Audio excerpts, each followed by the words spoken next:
கண்டிப்புக்காரி, திமிரு பிடித்தவள், அகம்பாவக்காரி, கர்வம் பிடித்தவள், இவையெல்லாம் தினந்தோறும் கவிதா எதிர்கொள்கிற ஒரு 100 பிரச்சனையில் ஒரு பிரச்சனை வந்து ஆண்கள் அப்படின்னு சொல்லுவாங்க.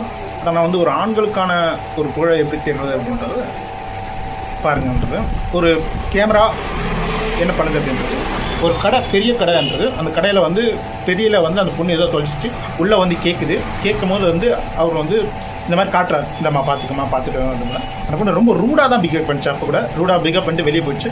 பட் ஆனால் வந்து அவர் வந்து பிஹேவ் பண்ண பிறகு அந்த 10 பேரும் வந்து அந்த அண்ணா கிட்ட கேட்குறாங்க, ஏன்னா நீலாம் இது பண்ணவே மாட்டேன், யாவன் இது பண்ணாலும் தட்டி விட்டு போவியானா, என்னன்னா நீ எப்படி பண்ண இல்லைப்பா. அவர் ஒரு ஹேண்டிகேப்ட் வந்து அவர் வந்து என்னுடைய வாழ்க்கையில் பெண்கள் எப்படியெல்லாம் முன்னேற்றிருக்காங்க, ஸோ வந்து நான் அவனுக்கான மரியாதை கொடுக்கணும். அந்த பொண்ணு வந்து 10 பேர் இருக்கும்போது அப்படி தான் பேச முடியும். ஏன்னா வெளியே போயிட்டு அதே அது சாந்த குணத்தோடு இது பண்ணால் அந்த 10 ஆம்பளைங்களும் அது வந்து வந்து எதிர்கொள்ள முடியாது. ஸோ இப்படி தான் அந்த பொண்ணு எதிர்கொள்ளும் அப்படின்ற மாதிரி சொன்னார். ஸ்டில் இது ஏற்றுக்கொள்ளாமல் இருக்குதோ அவர் வாழ்க்கையில் அந்த மாதிரி மேக் பண்ணியிருக்கோம். ஸோ பெண்கள் நீங்கள் ஒரு செயலும் பின்னாடி வந்து ஆண்களுக்கு எப்படி வந்து ஒரு உதவிகரமாக இருக்குதுன்றது சொல்கிறதுக்கு ஒரு சின்ன கருத்து. தேங்க்யூ.